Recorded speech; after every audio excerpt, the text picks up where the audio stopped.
All right, guys, we're back here on Southeastern 16, presented by FanDuel. As promised, we welcome in South Carolina head coach Lamont Paris. Coach, we asked South Carolina fans, we said, give us what you want to hear from Coach Paris in this interview.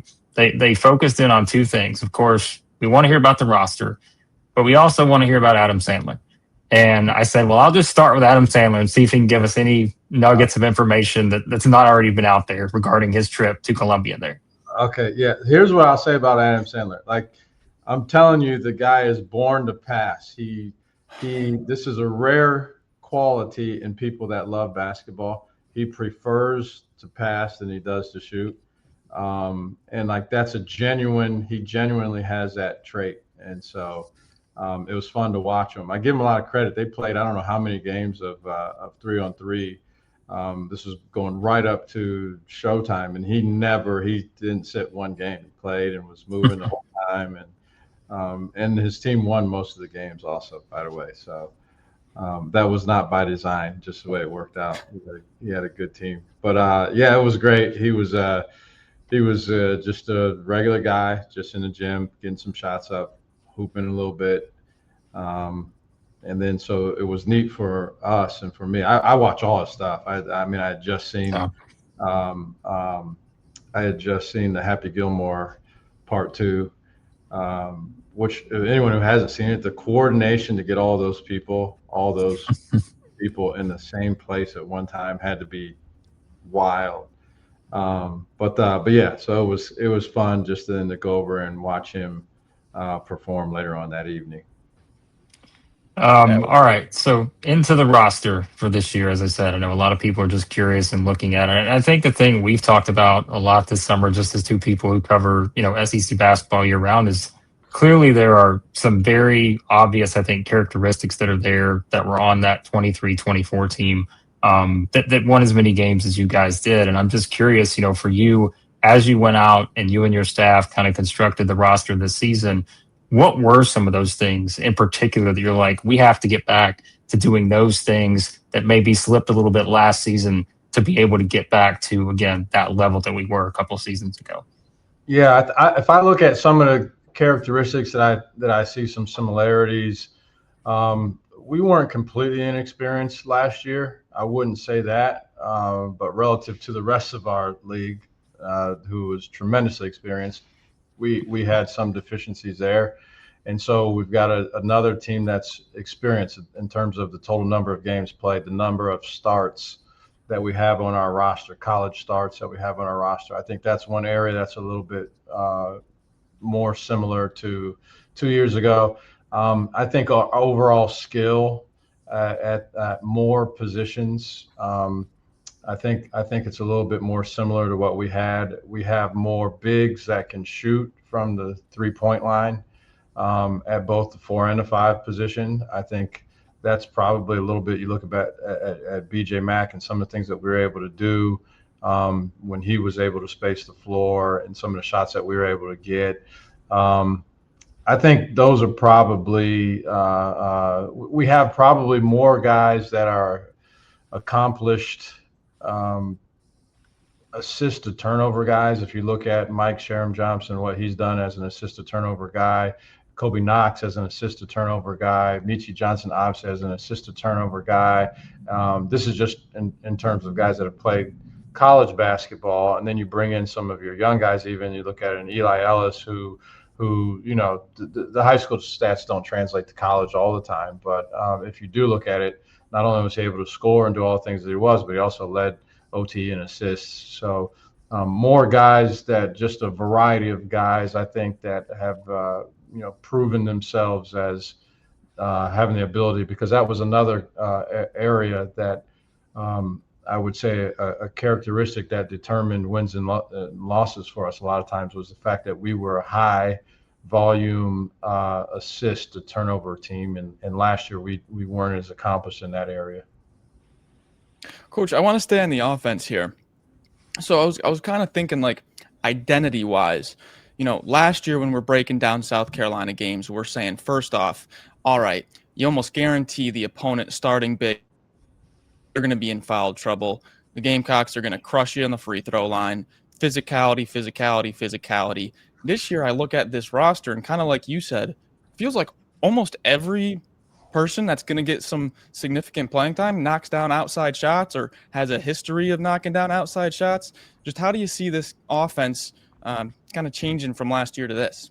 Yeah, I mean, it shows that it's really more about how things fit into because last year we did a tremendous job of getting to the free throw line. We didn't make the percentage that I would like to, but relative to how many times we sent our opponents, we were significantly. I mean, I think we made more free throws than our opponents attempted last year.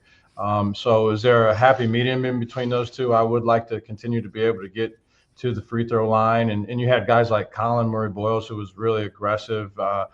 Nick Pringle was another guy that when he would catch the ball in the mid post was really effective at driving the ball to the basket and getting fouled and drawing fouls. So hopefully we can get some of our guys that are quote unquote more skilled from the perimeter as shooters to also embrace getting to the free throw line. I mean, that was one thing. If I look way back to when we had Frank Kaminsky, he shot almost 42% from three, but he also shot 3 times as many twos as threes, and he shot well over 150 free throws also that year. So finding a blend of doing all those things is where the sweet spot hopefully is. But I do think we have more guys that we can put into the game and expect that when they shoot it from three, that it probably goes in. I just think we have a higher volume of guys that will earn an opportunity almost just based on that. And, if you're up against it and you're not making shots, maybe another guy that has some deficiencies or less experience in one area, and that's why he doesn't play a ton of minutes, you can put him in, just see if he's going to make some shots that day. I just think we have more people that probably fit into that category. And Coach, I feel like that kind of parallels to what I was going to ask about. You mentioned you've got some big guys who can step out and space the floor too, but I feel like your guard depth overall or maybe just perimeter depth is as good as it's been there. And I think, obviously the unique situation of having Meechie return and pair him with someone who he's already played with in Miles Studi. And I feel like that is, you mentioned the inexperience earlier, like having two guys like that who were a part of that success, to almost the highest level a couple of years ago. I feel like that is a great starting point for you in terms of being able to kind of go there with, again, what feels like to me is a pretty deep group there on the perimeter. Yeah, no doubt. And aside from that, those two guys are also well versed in our system and with our terminology and familiar with how that works for them. They also, I call them brothers from another mother. They were separated at birth. I mean, they're really close. Miles and Meechie are. So you get those things happening at the same time, but you get two veteran experienced guys that have been in this league, that have won in this league, played on NCAA tournament teams that were birthed from this league. And then you add in some other guys that are also experienced and talented also. I think there's more depth. I think it's safe to say we have more depth, and that's not a knock on anybody that we had last year, but you had guys like Morris Ugasuk who played a really good role for us last year, but just was learning what that looked like, where now you're going to have 3, if you look at Miles, just between Miles and if you look at Meechie and then Mike, also those 3 guys have played a lot of games at the high major level and just a lot of college games in general, and have had a lot of experience as starters, all 3 of those guys as starters. And then you add in some of the other guys when you start talking about Kobe Knox and you start talking about guys like Eli Ellis, and there's just a variety of guys that you feel really comfortable with. So our guard, I think we have definitely more depth, more experience. And Meechie Johnson was a second team all-conference guard. He's one of the few returning players in this conference this year. Now his wasn't in succession; he took a year off. But one of the few returning guys that have earned the title of that have been an all-SEC performer before. So we're glad to have him back in the fold and back in our backcourt. But it sets up to have a backcourt that can create a lot of create plays and also make shots.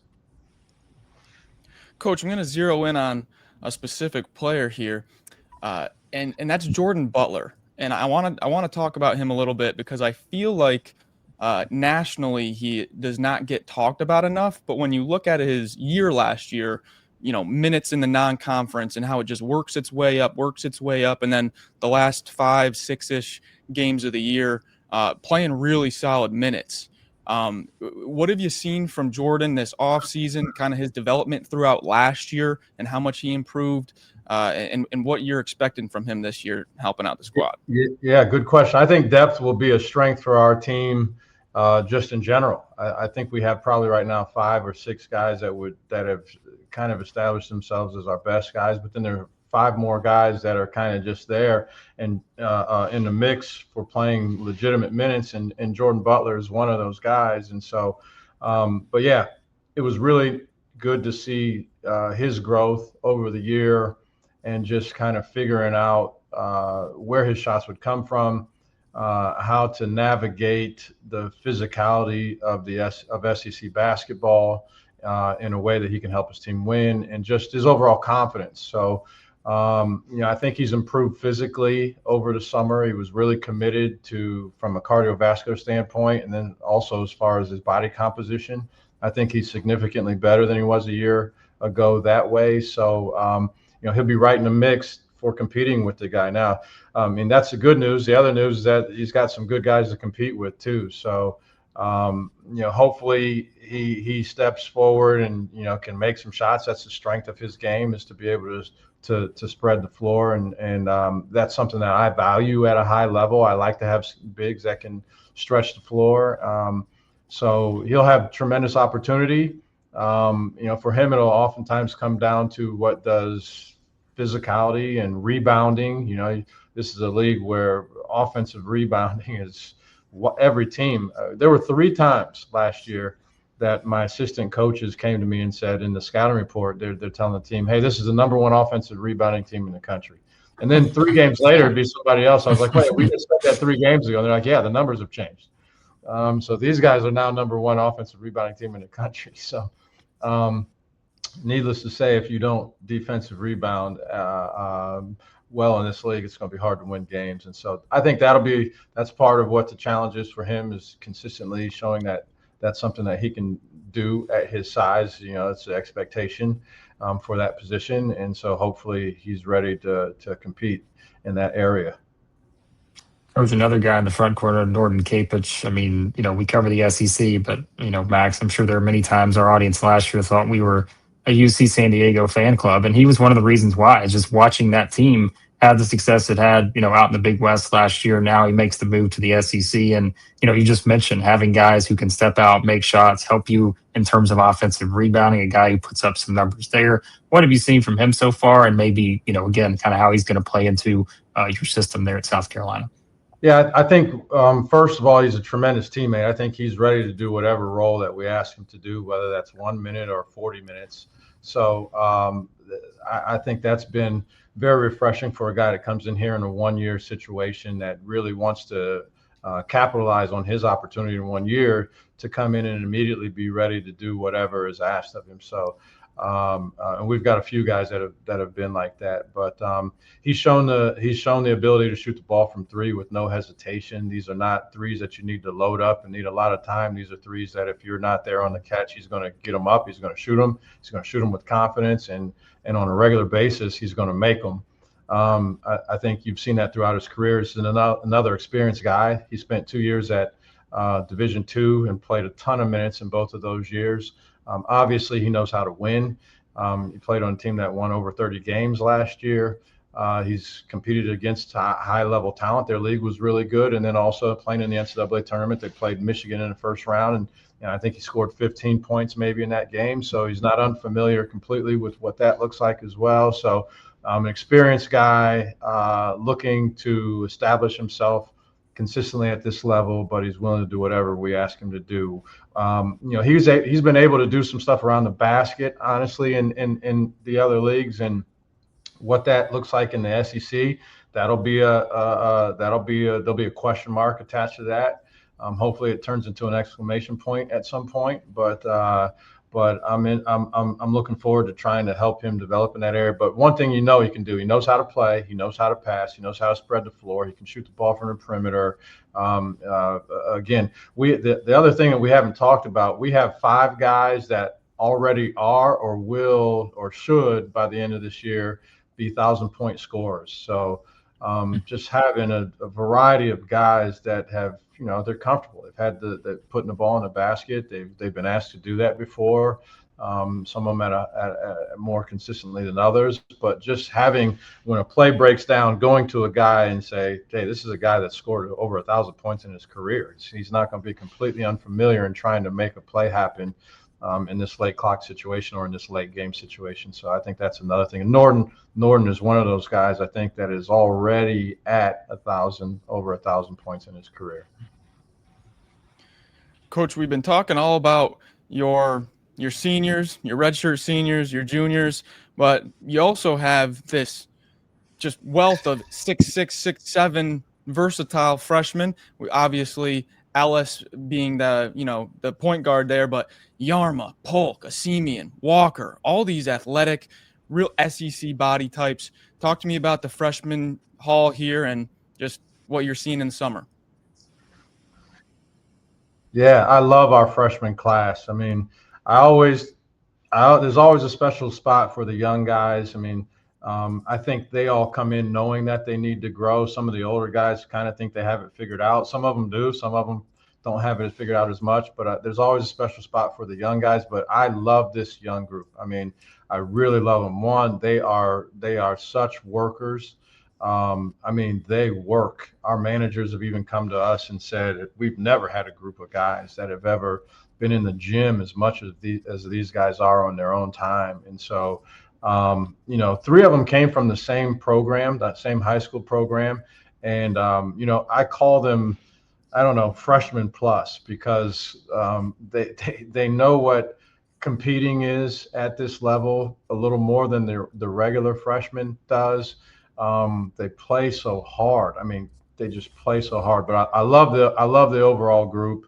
I'm still a believer in development and trying to get your best players for next year as young guys right now, and helping those guys develop into those. But just and like you said, a lot of size, good size, versatility, a lot of shooting in that group. I think we all know Eli Ellis can put the ball in the basket, but Abu Yarmah is just a really consistent and good shooter. I mean, he's got a really good shot. What that looks like on game day, there's a lot of factors that go into game day, from fatigue to playing in front of 18,000 people to being in the SEC for the first time, all kinds of things. But he can make shots, there's no doubt. Grant Polk is one of the best shooters I've been around. If he's just in a gym by himself, the ability to make the ball go in the basket from the three-point line, he's about as good as anybody I've ever coached, to be honest with you. And so he's learning what it looks like to compete, to defend at this level, all these other things. So when I start talking about the future, I mean, Hayden Assemian is an SEC athlete yesterday. And so he's figuring out, how to slow the game down a little bit. But he competes and he plays extremely hard.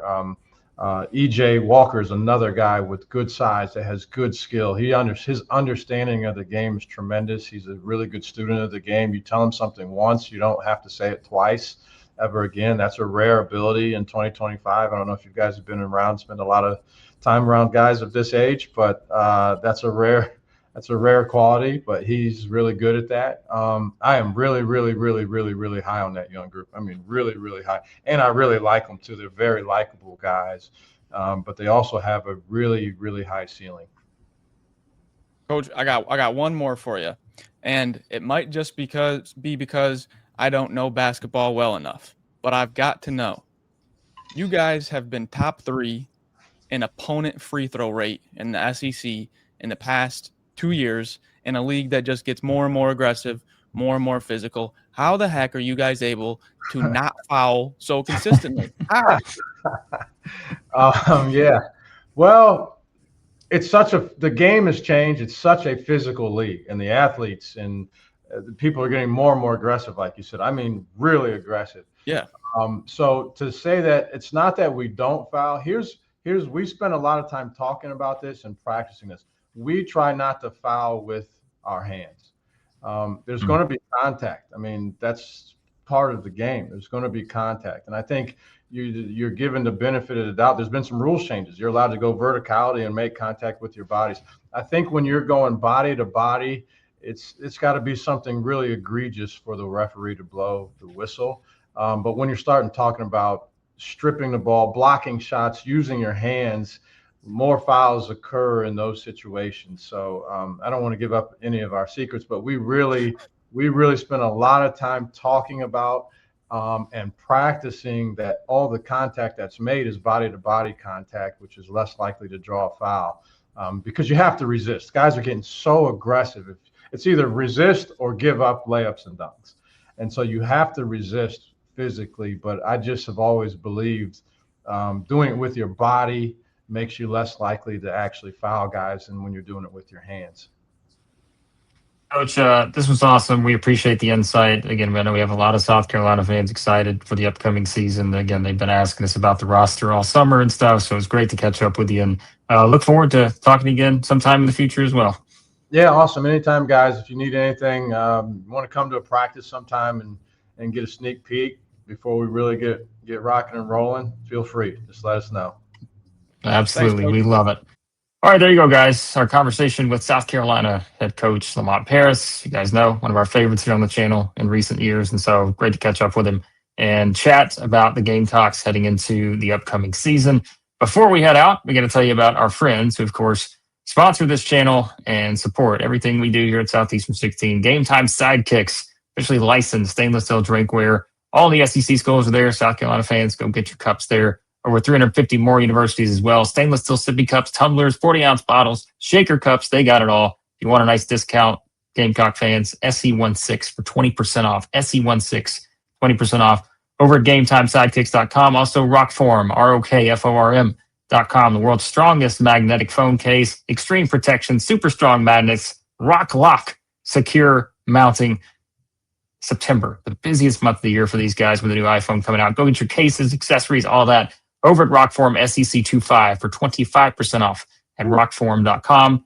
HOVI Dry Goods, your new favorite hat. Look no further than the HOVI hats for high-quality headwear with a great fit and unique designs. You can get a nice promo code in the description for another discount at HOVI Dry Goods. There you go, guys. Max, South Carolina, getting ready for the season. He told us, what was it, 40-something days as we're recording this on a Friday? I think 42 days. So by the time you listen to this, it'll be up. I mean, we're talking, folks, it's almost like it's game time. Like, we might as well just be playing the games right now. So, yeah. Come on. The future is bright. The future is bright for the Gamecocks. Come on. How about that? If you're not excited about the future after watching that, after listening to how much he loves this freshman class, come on, guys. It's time to get excited. Adam Sandler knows, and now you know, folks, because the secret's out.